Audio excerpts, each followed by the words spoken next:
Senhoras e senhores, sejam todos novamente bem-vindos. Daremos, a partir de agora, continuidade à programação do GAF Talks 2017, que tem como tema central a agricultura do futuro, novos caminhos da tecnologia. Lembramos a todos que este fórum está sendo transmitido na íntegra, ao vivo, através do canal Rural, pela internet e também através do canal Facebook do Global Agrobusiness Forum.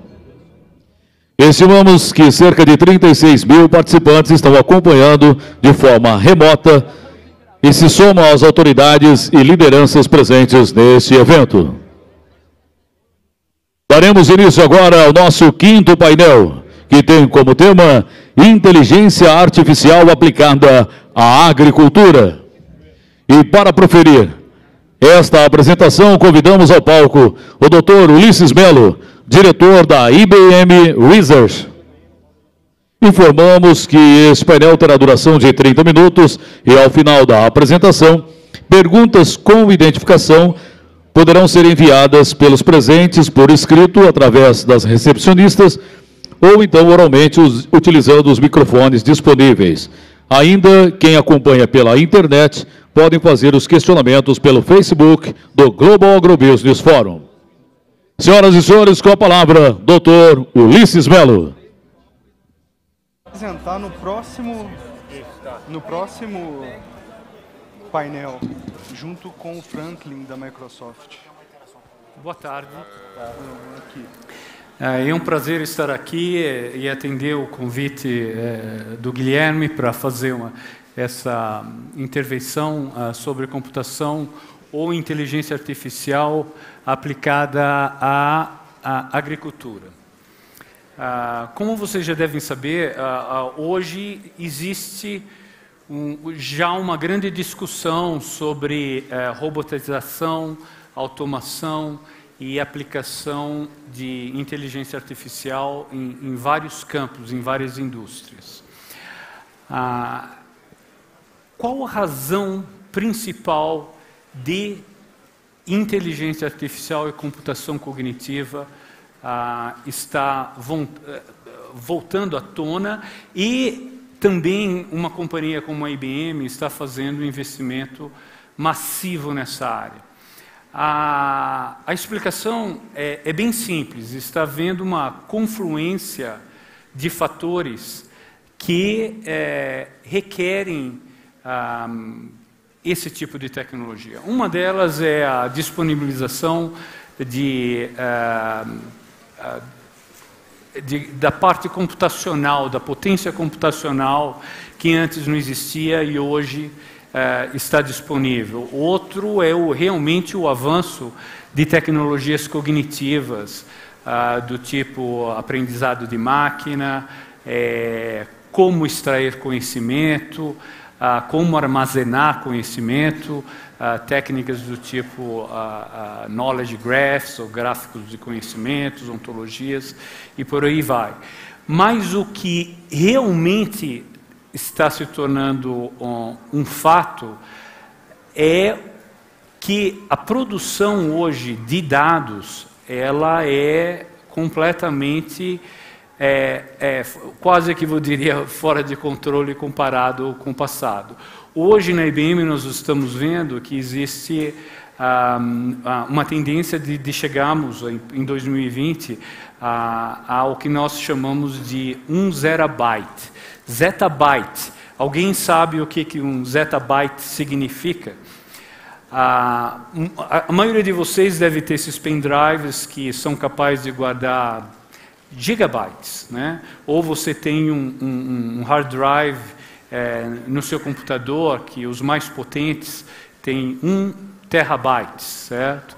Um zettabyte ele tem 1 bilhão de terabytes.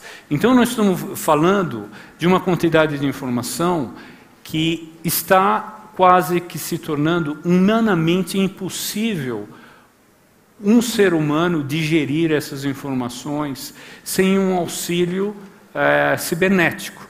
Então, eu vou estar discutindo com vocês nessa apresentação duas coisas. Primeiro, o que é, qual a proposta da IBM para a inteligência artificial e algumas aplicações que nós estamos trabalhando no nosso laboratório de pesquisa, principalmente aqui no Brasil, que tem um grande foco em gestão de recursos naturais, incluindo a agricultura. Primeiro, o que é um sistema sistema cognitivo? Um sistema cognitivo, ele não está tentando emular o nosso cérebro, a forma que nós pensamos. É um sistema que é capaz de digerir uma grande quantidade de informação e, usando técnicas de aprendizagem de máquina, muitas vezes, tentando entender, aprender e raciocinar. Hoje existem várias técnicas computacionais que ensinem como um computador possa raciocinar e sugerir hipóteses alternativas.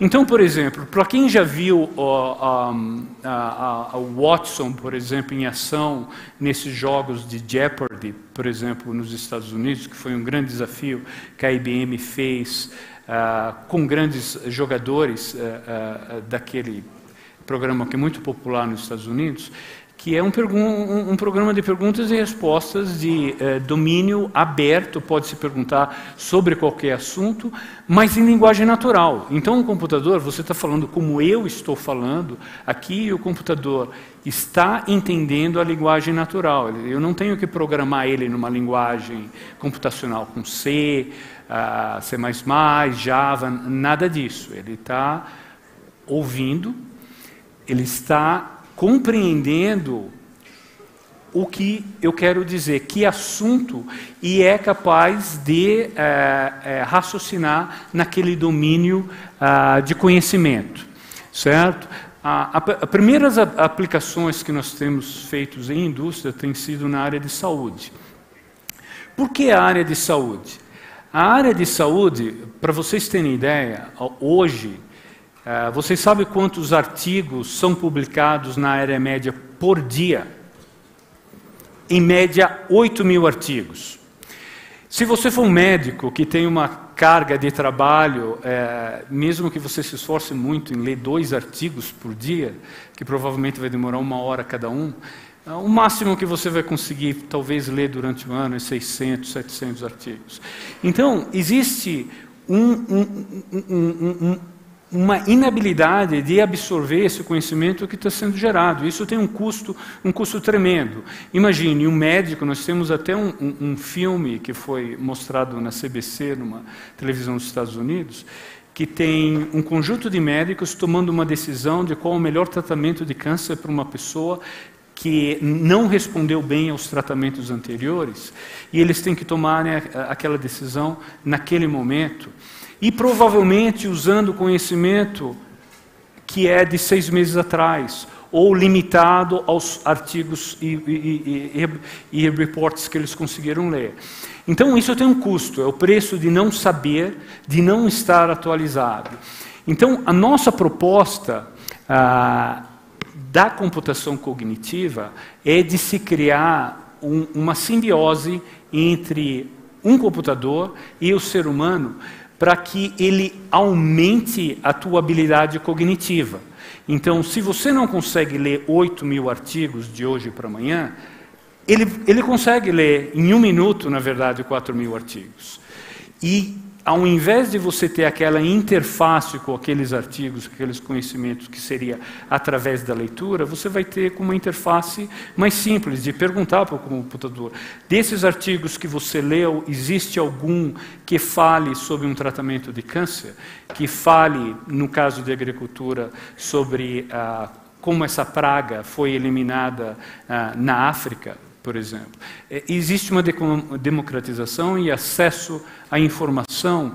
Então, para quem tem a idade que eu tenho e costumava ver aqueles filmes de Cyborg, Um Homem de $1 Milhão, essencialmente é uma proposta de você aumentar as habilidades, não a visão, não um braço biônico, mas poder aumentar as tuas habilidades cognitivas de absorver conhecimento, de leitura e de você desenvolver uma série de habilidades que vão ter implicações muito grandes, inclusive na educação, como ela vai ser conduzida a partir de hoje. Porque a educação não vai ser mais baseada em memorização, ela vai ser muito mais baseada na tua habilidade de raciocinar e de trabalhar com grande volume de conhecimento. No caso de agricultura, nós estamos vendo a digitalização do campo. Não é menos verdade do que outras indústrias que nós na IBM já trabalhamos. Em óleo e gás, há 10 anos atrás, teve um movimento chamado Campos Petrolíferos Digital, em que os poços geravam os dados inteligentes a cada 30 segundos. Hoje nós estamos vendo isso. Hoje você vê um trator que tem telemetria, tem informação dizendo onde é que ele está, nós temos sensores de tempo dizendo qual é a temperatura, nós temos sensores de umidade, nós temos toda essa informação do mercado, de preço, de commodities. Então nós estamos gerando informação não só dentro da porteira, mas fora da porteira. E todas elas são importantes para o número de decisões que um agricultor tem que tomar diariamente, ou seja, relacionada à parte de operação, manda o trator aqui ou não, se for chover talvez não, se eu vou fertilizar ou usar algum insumo de proteção, porque se eu soltar hoje e tiver muito vento, eu vou perder 90% desse material. Então, hoje, eu gostei muito da palestra do Mr. Grant, que ele falou que data science e dado, ele vai subsidiar essas decisões que nós estamos vendo no dia a dia. E isso, com a internet das coisas, não haverá nenhuma sombra de dúvida. Nós vamos ter um fluxo contínuo de dados, tanto vindo da fazenda, tanto vindo dos equipamentos de tempo, e tanto vindo do mercado, e usando blockchain para você poder monitorar onde estão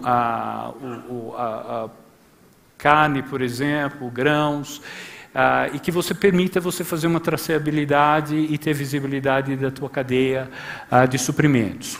Então, essa disponibilização de dados, e que nós sabemos que a maioria de nós não vamos conseguir consumir e analisar, elas abrem uma oportunidade enorme para sistemas como o Watson, para se tornar assistentes ao produtor, ao investidor, a pessoas que estão tomando decisão no dia a dia sobre agricultura. E essa é a nossa proposta. O que nós estamos fazendo?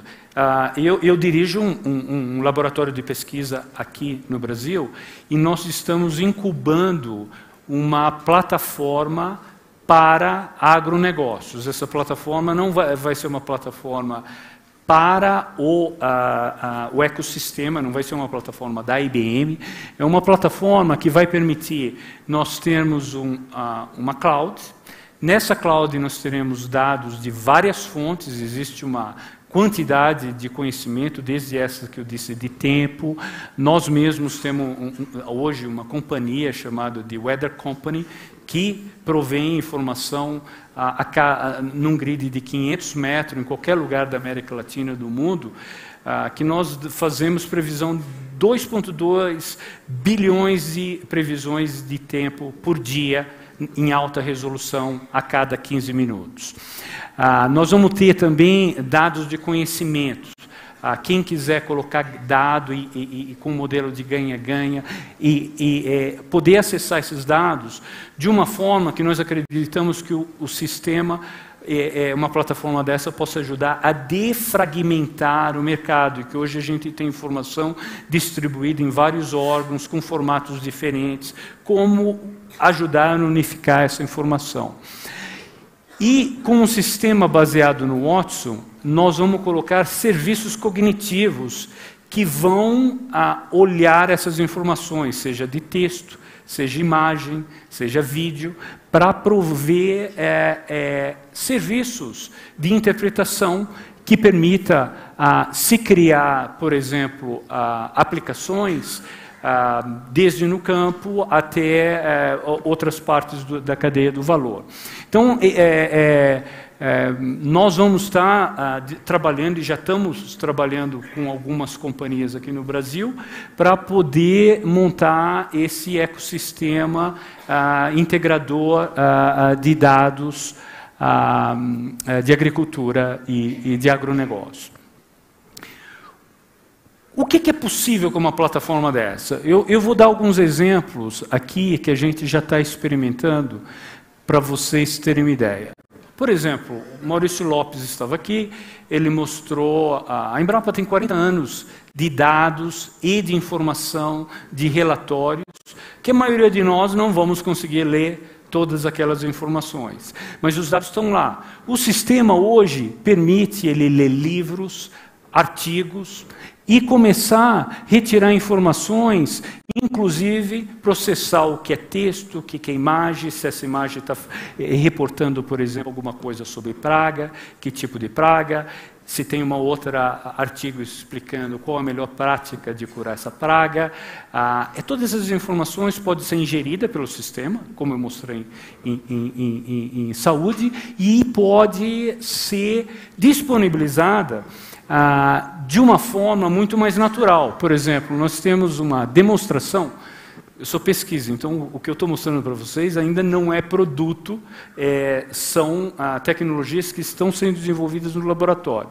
Nesse caso, por exemplo, nós ingerimos todos esses livros que a Embrapa coloca em PDF para ajudar o pequeno agricultor a tomar determinadas decisões. Qual o melhor solo para plantar pera? Né? Está lá. Às vezes ele não tem habilidade nem tempo para ler isso. Então o que nós estamos usando? Outras tecnologias que, além de extrair o conhecimento e representar o conhecimento, ele permite usar o que nós chamamos de chatbots, que são esses chats que permite, por exemplo, a pessoa entrar lá, como você tem o WhatsApp aí, fazer uma pergunta para um agente de inteligência artificial e ele vai te dar respostas sobre as perguntas automaticamente e vai te citar a fonte e a confiabilidade daquelas informações. E muitas vezes, se ele não souber, ele traz um outro agente. Então, existem agentes de inteligência artificial que são especializados em assuntos diferentes, especialistas que você pode orquestrar nisso. No próximo slide eu vou mostrar para vocês uma animação de um protótipo que a gente está fazendo sobre isso, com perguntas em português.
Eu acho que esse vídeo dá uma ideia do que nós estamos falando. É uma aplicação bem simples, mas que permite se comunicar em linguagem natural, uma linguagem que o agricultor conhece, o fazendeiro conhece, e o sistema vai entender aquela linguagem, vai procurar as fontes, vai trazer especialistas de inteligência artificial, um especialista em feijão, outro em milho, e ele vai respondendo essas perguntas baseado nesse treinamento que foi adquirido através de ler.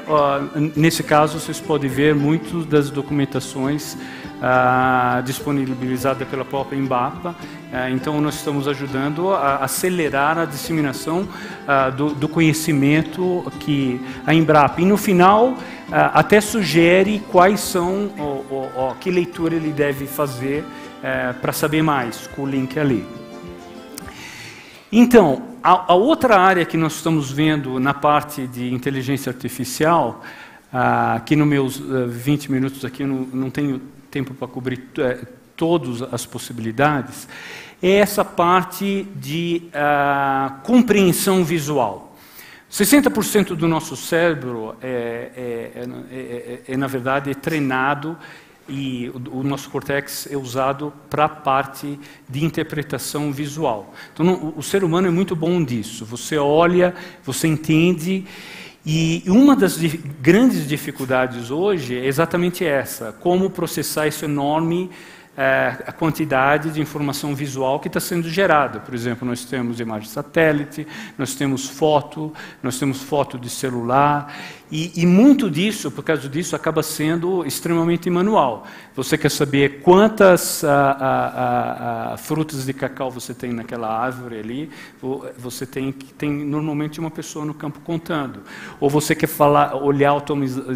automatizar falhas de plantação de eucalipto, né? Milhares de hectares, tem companhias que têm 200 mil hectares. Como é que você faz isso manualmente?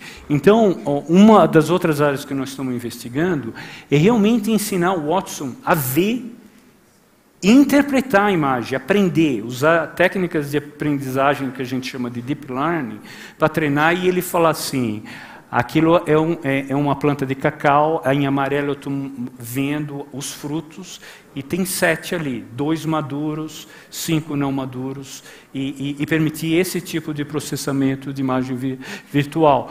A outra, por exemplo, você tira uma foto do celular e fala: que praga é essa? Ele faz uma análise, às vezes com outros algoritmos. Você tem uma imagem como essa aqui, de baixo, e isso permite você acessar daquele campo de conhecimento e permitir ajudar o agricultor a ver que tipo de praga, qual é melhor tratamento e por aí vai. Essa parte, por exemplo, e isso está explodindo. Você sabe que a indústria por exemplo, de drones, ela tem hoje uma indústria de 5 bilhões de dólares. Cada vez mais nós vamos ter mais informações, e essa parte cognitiva vai ajudar muito. Um dos exemplos que eu acho mais avançados que nós estamos trabalhando no laboratório é esse de mapeamento genótipo-fenótipo. Por exemplo, você sabe a expressão genética de uma determinada planta, porque você ou comprou da Monsanto ou comprou do CTC, que tem um mapeamento genômico, mas você muitas vezes quer fazer um mapeamento de todas essas expressões. Hoje, a gente está trabalhando em tecnologia que tem drones e esse mobiles que estão no campo, capturando a imagem e extraindo essas feições, distância entre nó, por exemplo, o diâmetro da cana, e fazendo essa associação com algoritmos de aprendizagem de máquina para mapear a expressão genética, que é a característica física da planta. Certo? Meu tempo está encerrando. Uma outra parte que a gente está fazendo é como criar também hardware. Nesse caso, nós temos um chip chamado Synapse, que na verdade ele tem uma estrutura completamente diferente. Nele nós temos uma estrutura baseada em redes neurais. Então todos esses algoritmos que usam redes neurais, eles automaticamente podem ser carregados nesse chip e treinados nesse chip de uma maneira muito mais rápida. Hoje um supercomputador usa megawatts de energia. Um chip desse, o nosso cérebro usa só 20 watts de energia. Certo? Então, essa é uma tendência de criar devices eletrônicos que são inspirados na biologia. Então, esse é um tipo de chip que nós estamos usando e ele tem essa capacidade, inclusive, de fazer processamento de imagem de uma maneira mais eficiente, muito mais rápida. Então, para concluir, nós vemos, tanto na IBM ou no nosso laboratório, um potencial enorme de data science e um potencial enorme, né, nessa parte de inteligência artificial para ser aplicados nas áreas genômicas, como eu mostrei, de aceleramento de desenvolvimento de germoplasmas, certo? E também essa parte de campo e de gerenciamento, onde essa informação, a digitalização do campo está acontecendo. Obrigado.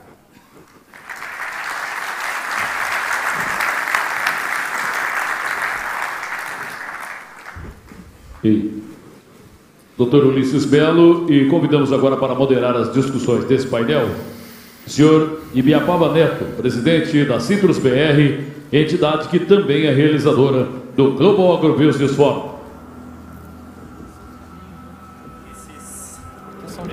Tudo bom? Aqui está ok.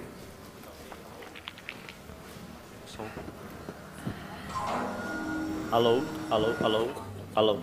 Agora está saindo, né? Tá. Ulisses, parabéns pela sua apresentação, pelo trabalho. E pelo que a gente pode observar, realmente a gente já está vivendo o futuro, né? Tudo aquilo que a gente assistia nos filmes dos anos 80, Blade Runner, entre outros, que traziam um futuro com computadores conversando e essa questão da era cognitiva parece que realmente está nos dias atuais. E para começar aqui as discussões, eu queria perguntar um pouquinho sobre a base de dados que alimenta esses sistemas.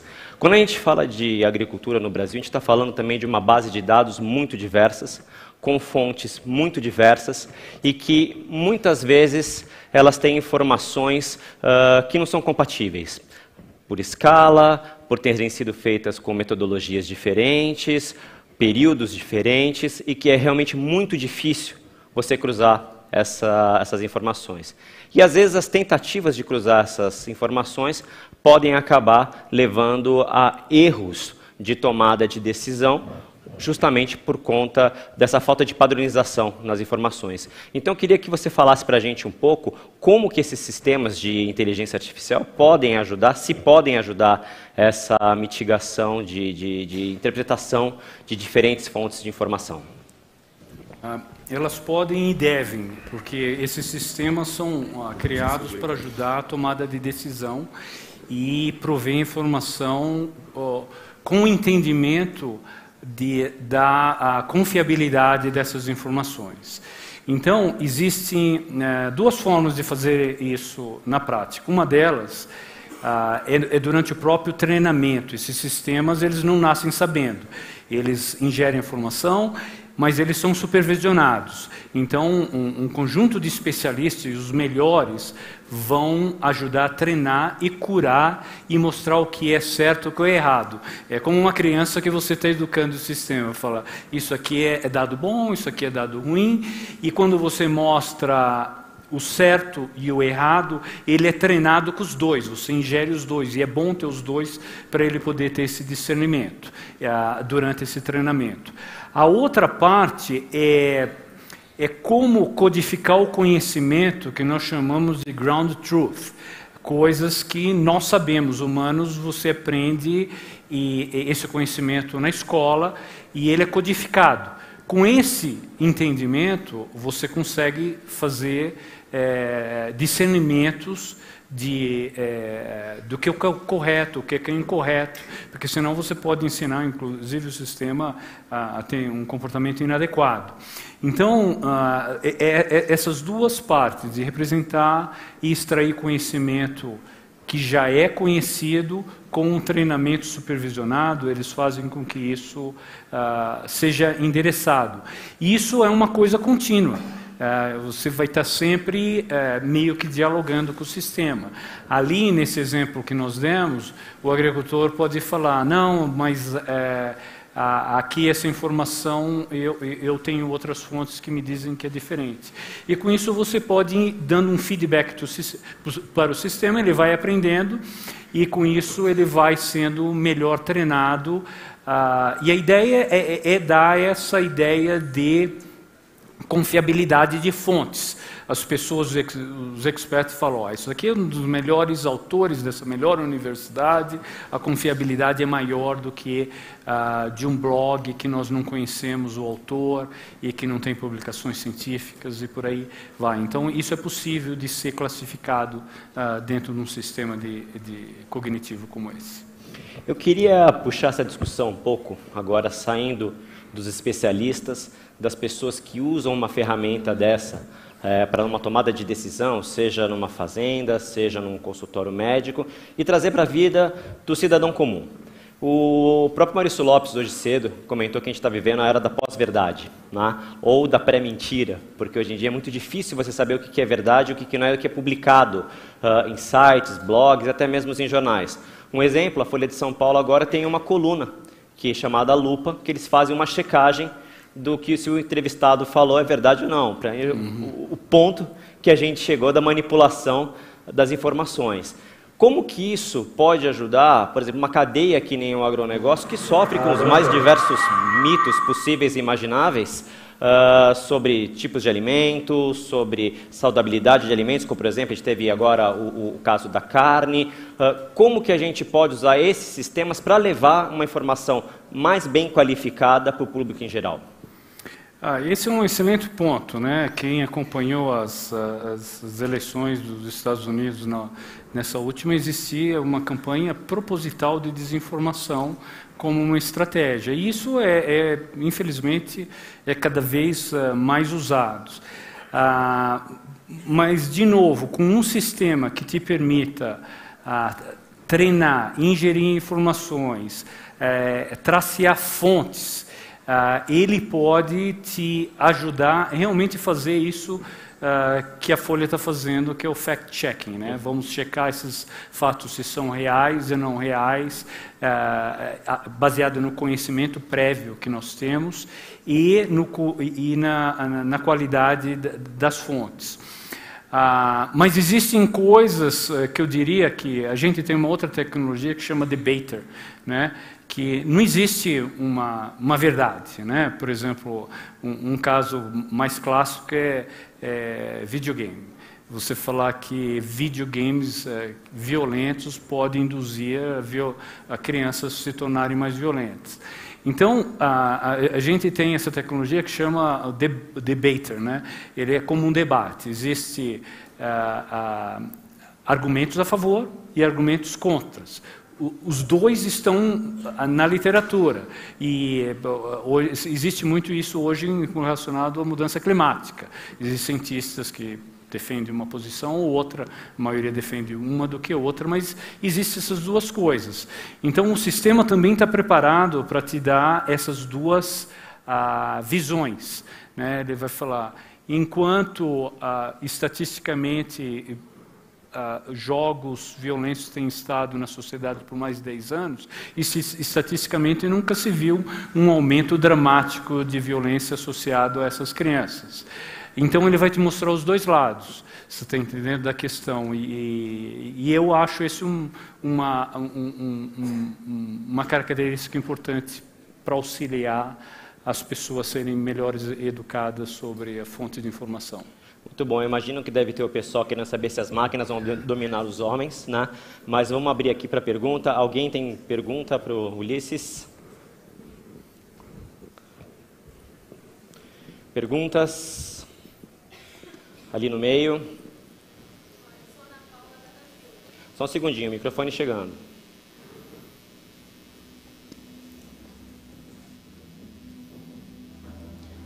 Olá, eu sou Ana Paula, da Anafield.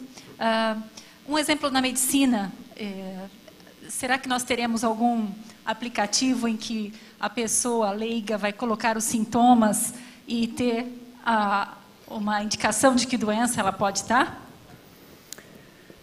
Bom, e depois isso estendendo para alguns casos da agricultura? Eu acho que não.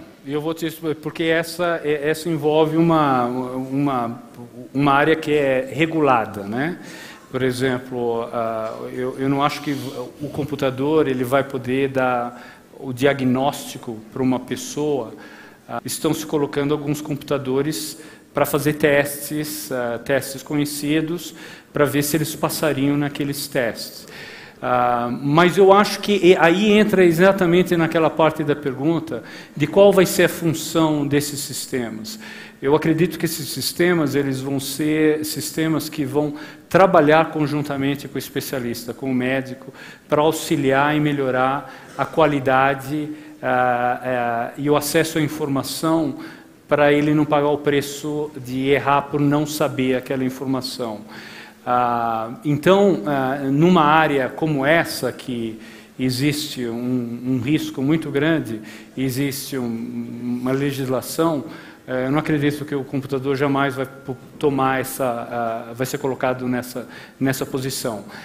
Mas o médico, e hoje, por exemplo, nós temos um sistema para câncer, que ele já auxilia o médico dá a história do paciente, e ele sugere quais seriam os exames que deveriam ser feitos para tomar a decisão de qual é o tipo de câncer e qual o tratamento mais adequado. Então, é essa simbiose que eu acho que é importante entender na sociedade. Porque existem determinadas coisas que, embora nós já estamos vivendo o futuro, existem coisas que o computador é muito bom, muito melhor do que nós. Fazer conta com uma velocidade enorme, enquanto a gente está fazendo 2 mais 3, ele já fez bilhões de cálculos. Mas existem outras coisas, como julgamento, padrões morais, valores, que o computador não tem a menor noção disso. E eu acho que essa parte tem que estar bem ainda associada com o ser humano e não com um assistente cognitivo. Gente, embora o tempo tenha esgotado aqui, eu sei que o assunto ele é bastante interessante. Acho que tem mais alguma pergunta? Temos várias perguntas. Tem ali e aqui depois. Cecília Fialho, da Nuffield. Você terminou sua fala dizendo que a digitalização já chegou no campo. Então, na sua perspectiva, como será a adesão de blockchain no agronegócio? Olha, depois das últimas 2 semanas, eu acho que vai ser alta. Porque é exatamente esse tipo de coisa que o blockchain vai permitir. Uma traçabilidade e um entendimento. Se você, por exemplo, tem um produto sendo entregue na China, depois de ter passado por transporte,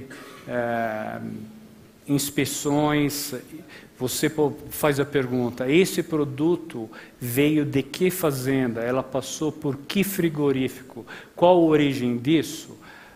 O blockchain vai te permitir responder isso em segundos. E tracear e você poder dizer se com uma confiabilidade, como se fosse um selo de certificação sobre aquela informação, certo? Então, eu acredito que nós estamos já fazendo em outras áreas, blockchain principalmente para a parte de o que a gente chama de smart contracts, né? Onde existe grandes desafios contratuais e complexidade contratuais. E aqui no Brasil também a outra razão que o blockchain, eu acredito que vai funcionar, é por causa dessas operações de bartering, né? Porque isso vai permitir acelerar essa parte contratual de uma maneira muito mais eficiente do que hoje existe com o registro dessas cartas de crédito. Ulisses, eu sei que o assunto é muito bom, mas o sistema já avisou que nosso tempo acabou. Gente, obrigado. Obrigado. Os nossos agradecimentos ao Dr. Ulisses Melo, senhor Ibiapaba Neto, pela apresentação deste painel.